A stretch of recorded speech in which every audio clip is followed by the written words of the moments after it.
I almost lost my marriage, my career, and my future, all because I wanted to feel seen. But the man who offered that nearly cost me everything. I used to think a marriage ended in some dramatic moment. A slammed door, a packed suitcase, a screaming match over betrayal or disappointment. But that's not how it happens. Sometimes it ends in silence, in long pauses between dinner conversation, in the way one person says, "I love you," and the other answers with a smile instead of words.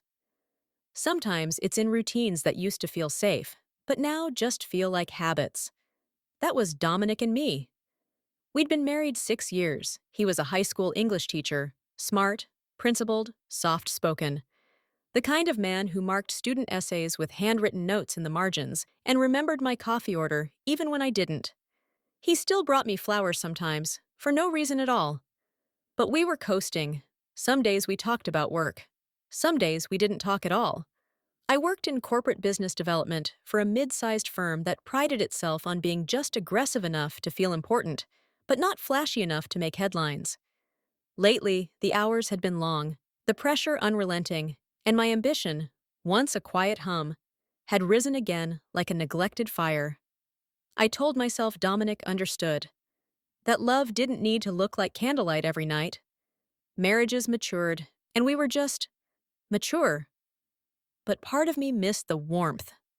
One Thursday evening, I came home late from the office. The kitchen smelled like lemon and rosemary. Dominic had cooked my favorite chicken dish. Candles were flickering on the table, and he'd even changed out of his usual khakis into the dark blue button-down I liked on him.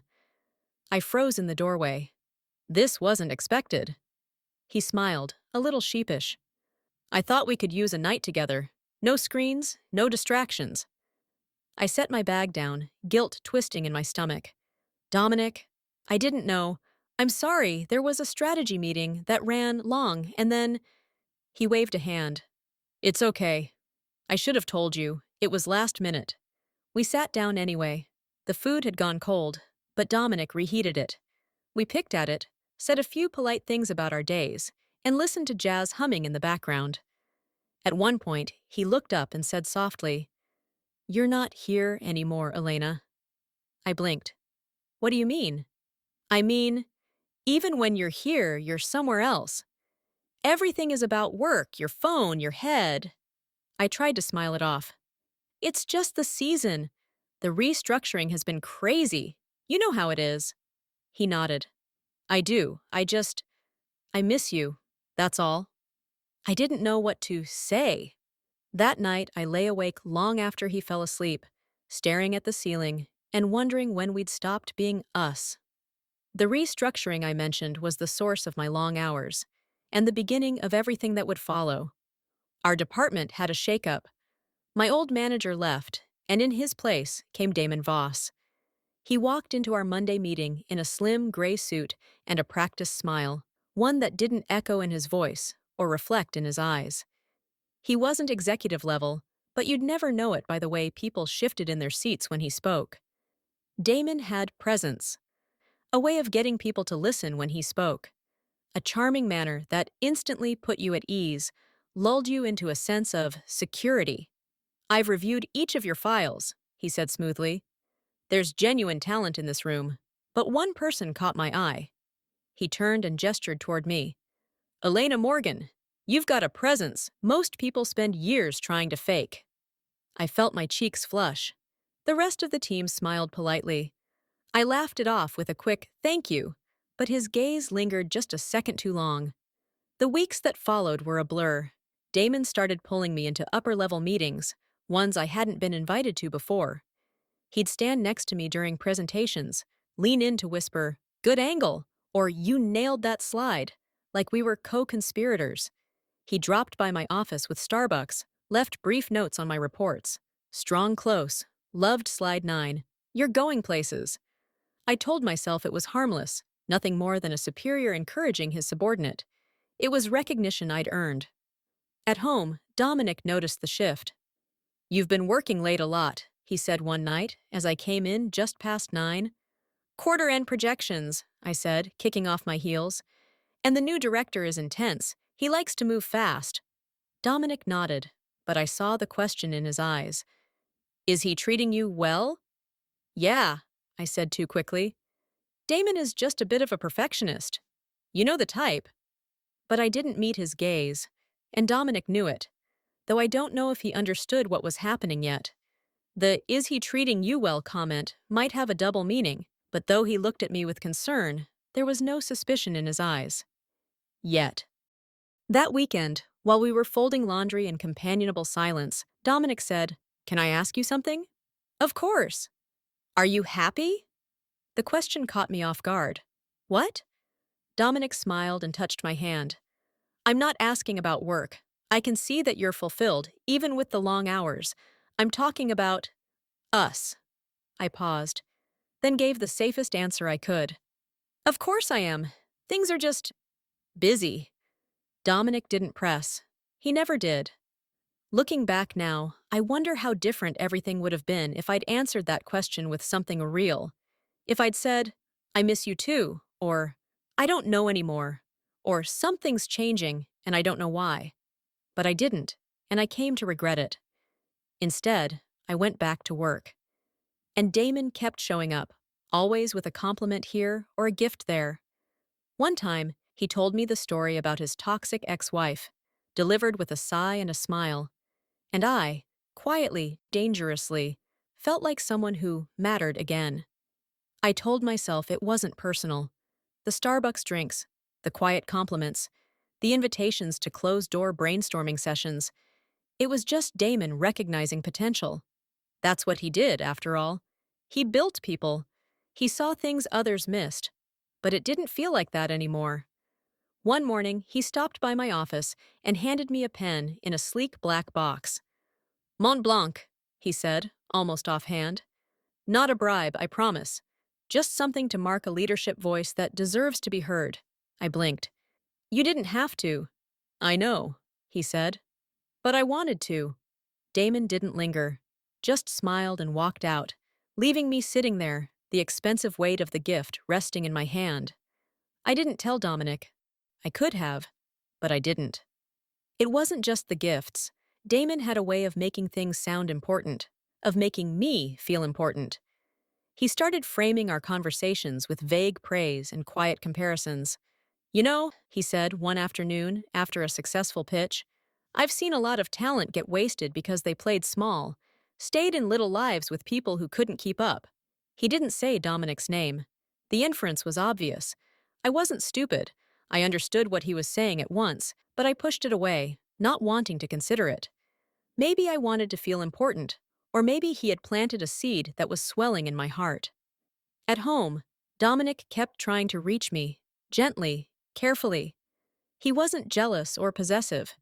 That's not who he is. But Dominic was intuitive, and he could feel the distance growing. One night I came home late again. The lights in the living room were off, except for the soft glow of his reading lamp. He was on the couch, book in hand, a blanket draped over his lap. I dropped my keys too loudly. Hey, I said. Didn't mean to wake you. You didn't, he replied. I was waiting. I paused. For me? He nodded, closed his book. Can I ask something without you getting defensive? That wasn't like him. The way he said it, quiet, cautious, felt like he was tiptoeing around something he'd been carrying for days. Of course, I said, hanging up my coat. Do you still want this? I stared at him without comprehension. Want what? This, he said, motioning around the room. Us. Our life. It feels like you're somewhere else. With someone else. I froze. I haven't done anything, I said.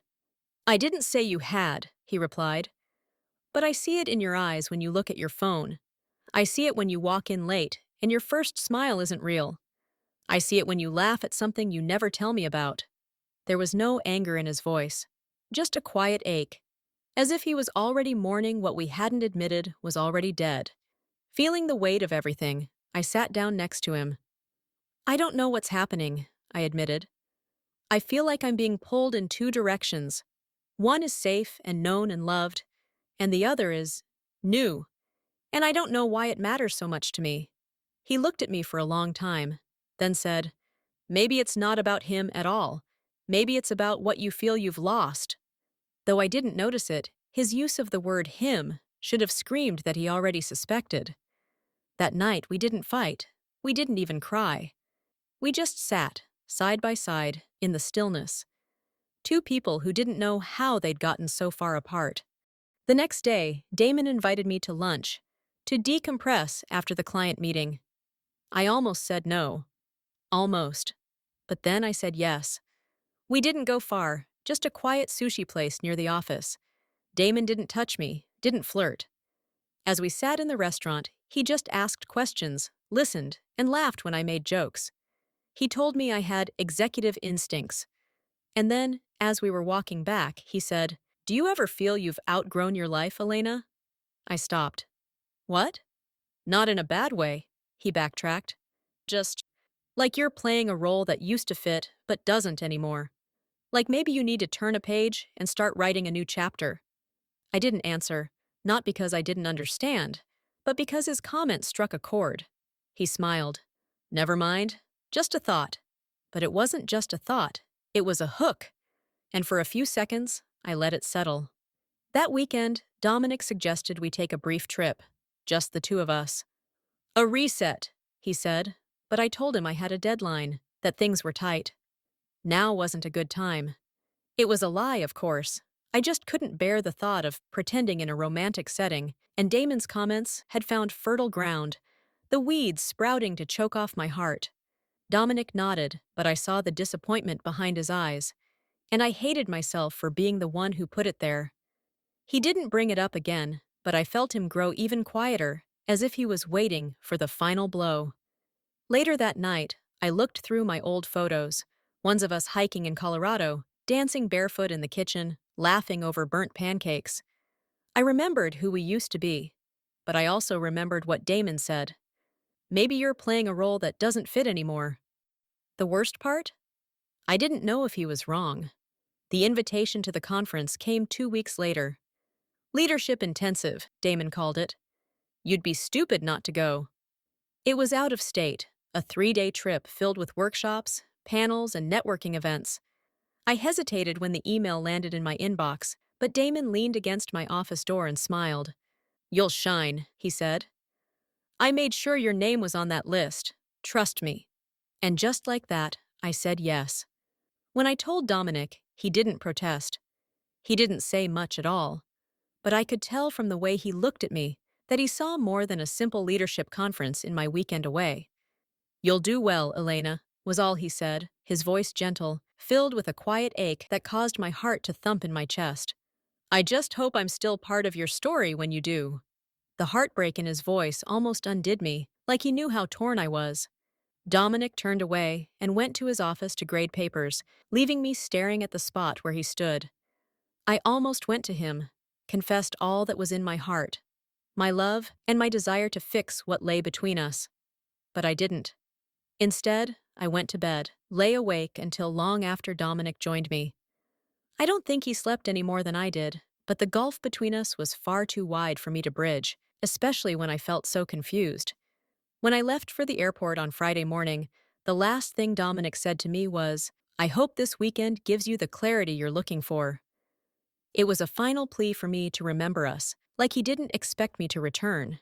Return to him. The hotel was sleek, business-class modern, all glass and cool lighting, with smiling staff and a continental breakfast I never had time for. I spent the first 2 days taking notes, listening to talks about upward mobility, imposter syndrome, and performance framing. I shook hands and collected business cards. And Damon was never far. He didn't shadow me, he was too smart for that. But he was around, sitting behind me in panels, offering a dry remark over coffee, making sure I always felt seen. On the last afternoon, as I packed up my materials, he stopped by my table. "Some of us are doing a little team dinner tonight. It's at a rooftop restaurant, real low-key. You should come." I raised an eyebrow. "I thought this wasn't a team trip." Damon shrugged. "Not officially, but it's good to connect. You've earned your spot at the table, Elena." My heart said no, but I said yes. The restaurant was on the top floor of a boutique hotel down the street. Quiet, soft music, with strings of lights and a view that glittered over the city like broken glass. When I stepped off the elevator, my heels clicking on tile, I knew at once that something was wrong. There was no group, just Damon. He stood beside a table for two, the wine already poured, waiting for me. He smiled like we were old friends. "You made it," he said, as if nothing were out of place. I hesitated. "I thought this was—" "Plans changed," he said, his voice smooth, almost sultry. "No one else wanted to stay. Besides, I didn't want to share your attention." He gestured to the seat across from him. "Sit. Let's enjoy the view." I stood there, my heart racing, my stomach tight. I could still turn around. I could make an excuse. I could say no. But I didn't. Instead, I sat, not because I wanted to, because I needed to understand how far this had gone. Dinner was calculated. The food was elegant, mine almost untouched, though Damon appeared at ease. He spoke in soft, measured tones, stories of success mixed with subtle criticisms of people who didn't know how to scale up. And then, halfway through the second glass of wine, I hadn't even sipped from mine. He reached across the table and placed his hand on mine. "You've outgrown your world, Elena," he said, his thumb brushing my knuckles. "You deserve more, something bigger. This life you're living is stagnant, a waste of your talents, your presence. You deserve someone who can appreciate your worth." My chest went still. This wasn't a question or a compliment. It was nothing less than a proposition. In that moment, all the late nights, the gentle touches, the loaded comments collapsed into place like dominoes. He hadn't chosen me for my potential. He'd chosen me for my vulnerability, my hunger to feel seen. I looked down at his hand, then back up at him, a part of me wishing I'd been recording this conversation. Clarity filled me, but even with his blatant suggestion, I needed him to say it out loud. "What do you mean?" "You know what I mean, Elena," Damon said. "Let go of what is holding you back and embrace the future. We can stay here for another day or two and discuss our future. I promise that I'll catch you when you fall." That was enough. I stood, pulling my hand from his grasp.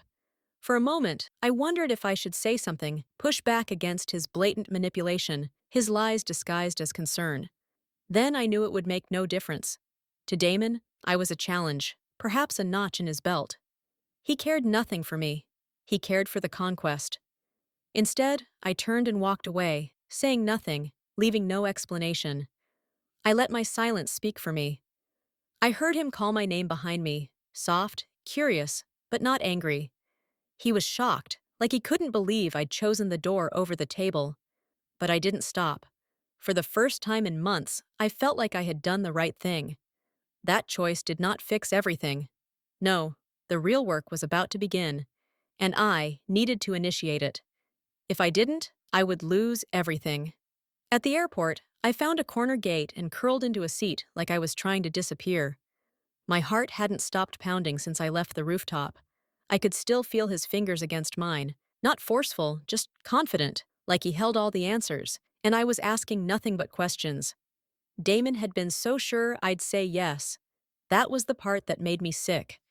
I stared at my phone for a long time before calling Dominic. He answered on the second ring. "Hey," he said, a quiet welcome, like he hadn't expected me to call. "Aren't you still at the conference?" "I left dinner early." I paused, uncertain what to say. How do you tell the man you promised to love and cherish above all others that you came within a whisker of betraying him? "Can we talk when I get home?" Dominic paused, longer, laden with unspoken emotion. "Yes," he said. "Of course." I boarded the plane a half hour later with no appetite, no energy, and the overwhelming sense that I'd nearly burned my life to the ground without ever striking a match. By the time I walked in the front door, it was after 10. Dominic was in the kitchen, reading the paper like it was any other night. He looked up and stood, not rushing, not cold, just waiting. "I need to tell you something," I said. Dominic looked at me for what seemed like hours, then nodded. "Can I assume you found what you were looking for?" "No," I said, shaking my head in denial. "But everything else is now clear." "That's good," he said, the scent of relief hanging over him, but not committing to anything. I sat at the kitchen table and told him everything. The tale I wove sounded alien to my own ears, like someone else had lived it.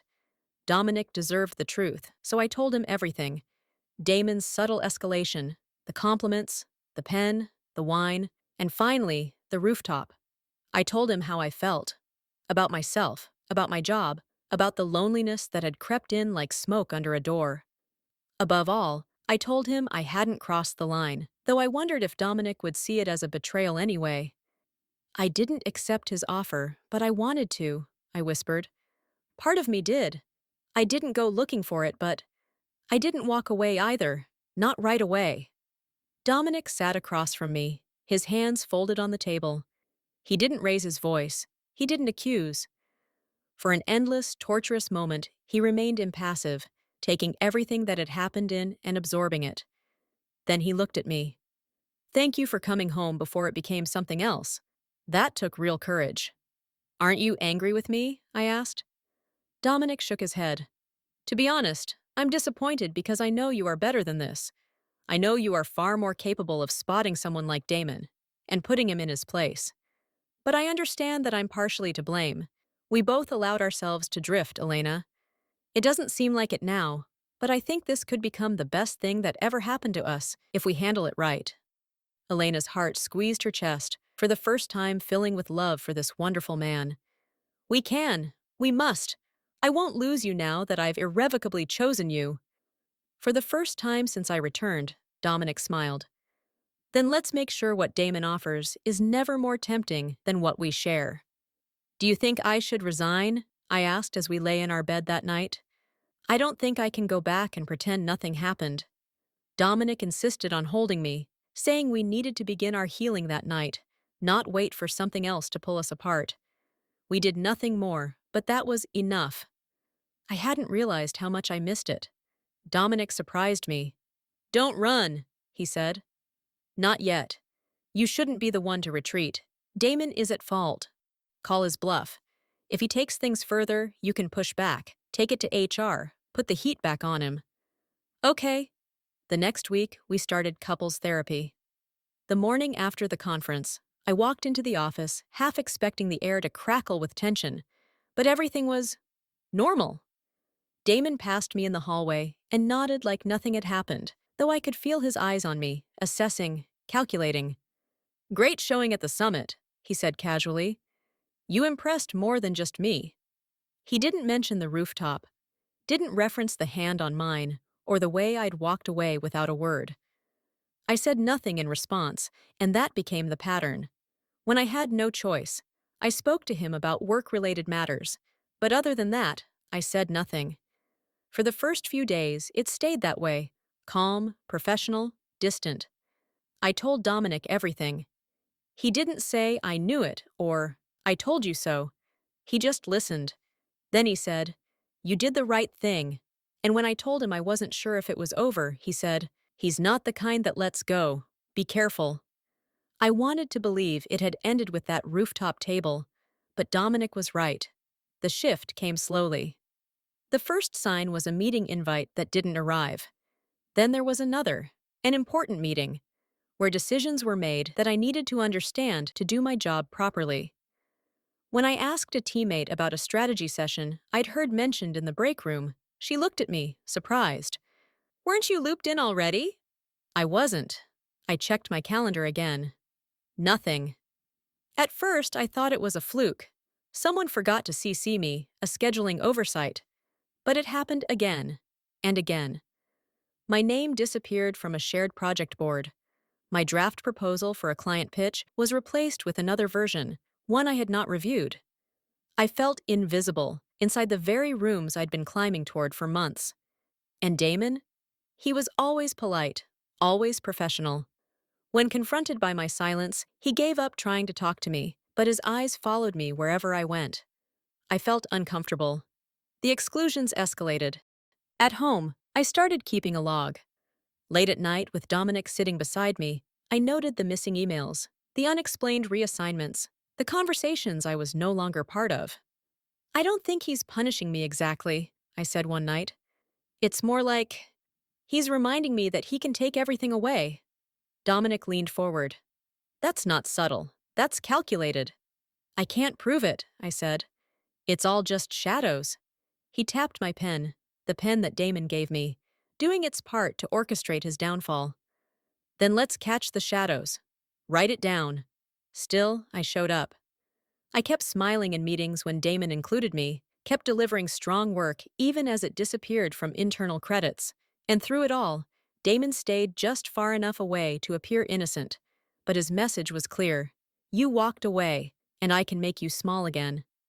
A week passed, and then two. The silence grew louder, and the pressure grew heavier.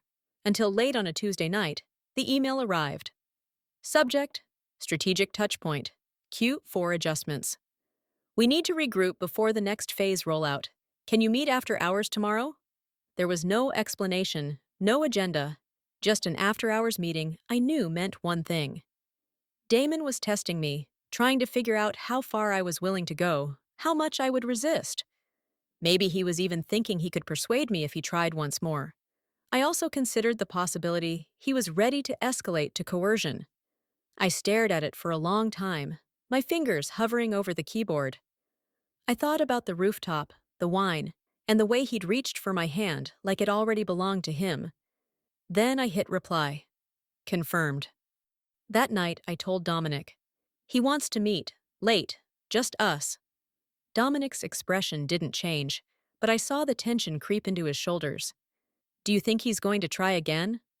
I don't know, I said, but if he does, I want to be ready. He reached across the table and took my hand. You don't have to go. I do, I said. I need to see this through. We sat in silence for a moment, the only sound the faint ticking of the kitchen clock. Then I stood and went to check my phone battery. Dominic joined me, and we began to plan. Whatever Damon intended, I was not about to roll over without a fight. The office was nearly empty by the time I walked to the meeting room, the halls quiet in that eerie, after-hours way. The lights had dimmed with the absence of everyone who walked those halls, and the hum of the vending machine was louder than usual. Most of the staff had gone home, leaving only a skeleton crew, and my heartbeat ticking just under the surface of my skin. I paused at the door, my fingers closed around my phone, and with no delay, I opened the voice recorder app and tapped record. It wasn't revenge, it was strategy. Survival. I slipped the phone into my pocket, exhaled, and opened the door. Damon sat at the conference table like he owned the building. He projected an image of a man in full control, relaxed, confident, and composed. Elena, he said, a warmth in his voice that was beyond professional. I appreciate you staying late. This won't take long. For the moment, I opted to stand, wondering how he would play this. Damon noticed my reserve, his eyes calculating, though his expression didn't change. He gestured to the chair across from him. Please. There was no point in continued defiance if I wished him to state his purpose, so I sat, which was better, as my phone was now closer and would pick up everything he said. A flash of some emotion appeared when I retained at a professional distance, but it was gone before I could see what it was. Damon didn't waste time. I wanted to clear the air, he said. After the conference, I sensed things shifted, and I don't want there to be confusion. There is no confusion on my end, I said calmly. Damon tilted his head, still smiling. You're a sharp woman, Elena. You've got presence, and the precision you display in everything you do catches the eye. People notice you, important people. You don't want to slow that kind of momentum. When I said nothing, he leaned forward. I've always believed success comes down to alignment. When two people understand what the other needs, personally and professionally, great things happen. He paused, watching me, waiting for a response. Other than a slight nod, I gave him none, which seemed to disappoint him. If we're discreet, he added, I can make sure the right doors open for you. My methods are quiet, effective, and swift. I've done it before, Elena. I can help you reach the path you deserve. You've already proven you're exceptional, he said. Now it's just about trust. I held his gaze for a moment. Then I said, I'll need some time to think about it. He smiled, satisfied. Of course, take all the time you need. I stood. Thank you. This conversation is exactly what I needed. Then I left, pulse steady, steps even, the recording still running in my pocket. At home, I played the audio for Dominic. He said nothing while it played. When it ended, he looked at me and said, "That's it." We pulled out the file we'd been building, printouts, screenshots, notes, emails, a timeline of small exclusions and plausible deniability. And now, we had recorded a man, polished, calm, calculating, offering benefits no one in authority should ever offer to a subordinate. It was not exactly a smoking gun, but it was suggestive and powerful. At the very least, it was not nothing. The next morning, I sent it to legal. The reply came within hours, a brief acknowledgement that the information would be reviewed. There were no apologies, no reassurances, but I could feel something altering in the atmosphere. The following week, I was called in for a formal interview with the company's legal advisor. She was composed but empathetic, and she didn't rush. The interview was thorough, and the woman was professional, empathetic, and intuitive. She didn't dwell on unimportant details, but cut right through to what was important. "Did Mr. Voss ever touch you inappropriately?" I hesitated. At dinner that last night of the conference, when he invited me, he said that it would be a team dinner, but when I arrived, he was the only one there. He placed his hand on mine, just for a moment. But it wasn't innocent. It was a signal.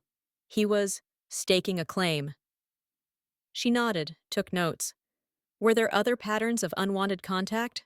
No. He never crossed that physical line again. But everything else? It was constant. I slid the folder across the table. After I refused him, I started getting excluded from meetings. Strategy sessions I'd led went dark. Files disappeared from shared drives. He stopped copying me on key emails, but always with just enough ambiguity to blame it on oversight. I started logging everything. She reviewed the records in silence. "There's more," I added. Texts, comments about my marriage, reframing his mentorship as something I misunderstood. It all built toward that proposition. She looked up. "You're not the first employee to describe this pattern, but you're the first to bring this much evidence." By the end of the week, the company placed Damon on leave. There was no announcement, no explanation. Just a blank calendar, where his meetings used to be, and a polite email noting a shift in project leadership. Whispers followed, of course. Some said he was in talks with a competitor. Others murmured about burnout. A few assumed he'd finally gone too far with a client. But I knew, and I wasn't the only one. Dominic and I went out for dinner the night it happened. Nothing fancy, just a quiet table at our favorite corner place. We didn't talk about Damon, not directly. We talked about the tomatoes he'd just planted, my sister's new baby, and whether I'd want to stay in the corporate world or try something different. At one point, he reached across the table and took my hand. I looked at him and said, "I didn't lose us." He nodded. "No," he said. "You chose us. I love you, Elena." Damon's official resignation came 2 weeks later. No press, no scandal, just a quiet internal memo noting a transition in leadership. And just like that, he was gone. But the story didn't end there. After everything settled, I kept going to work, but something inside me had shifted. The fire that had once driven me, the hunger to climb, to impress, to earn a place at the table, had cooled. Not into bitterness, but into something calmer, clearer. I didn't want back in. I wanted something else. It started slowly. I began writing, talking to other women, listening to stories that echoed mine in ways that made my skin prickle and my heart ache. The more I listened, the more I realized. This wasn't about Damon. It wasn't even about me. It was about how quiet the pressure could be, how polite the power grabs, how many women told themselves it wasn't that bad because there was no smoking gun. So I started something new, a small consultancy for women navigating careers in spaces where they weren't always welcome. It became a place to talk, to plan, to speak plainly. It wasn't glamorous, but it mattered. When I gave notice, it wasn't with a flourish. No dramatic farewell, no parting shots, just a simple letter, a handshake, and a walk out the door I'd once been so desperate to earn my way through. And for the first time in years, I felt free. It was late spring when we moved. The new house was smaller but brighter. Sunlight poured into the kitchen in the mornings. The backyard was a little wild around the edges, just enough to feel like something we could shape together. Dominic planted tomatoes the first week. "I need to see something grow," he said, crouching in the dirt with sleeves rolled and jaw set in quiet focus. I smiled. I understood what he meant. By then, I had been working for myself for almost 3 months. The consulting work was steady, not overwhelming. It was referrals, word of mouth. I met women over coffee, in borrowed library rooms, even once in a park under the shade of an elm tree. I didn't promise them justice. I promised clarity, language, tools, and a place to speak without fear of retaliation. Some cried, some raged, some just sat there for a long time before saying anything at all. And every time, I left more certain that I was doing what I was meant to do. One morning, I sat at my desk in the sunroom, rereading an email from a former colleague, a woman I barely knew during my time at the firm. She'd written, "I heard what happened with Damon. No one ever said it out loud, but we all knew something wasn't right. I wish I'd had the guts to say something too. Thank you for doing what I couldn't." I closed my laptop, pushed it aside, and placed a hand over my stomach. The baby kicked. I was 5 months along, a small, steady miracle. It hadn't been planned, but somehow it had been exactly what we needed. Dominic was different now, too. Not in loud ways, but in the way he smiled when I walked into the room. In the way he reached for my hand while watching old movies. In the way he said, "I'm proud of you," without needing a reason.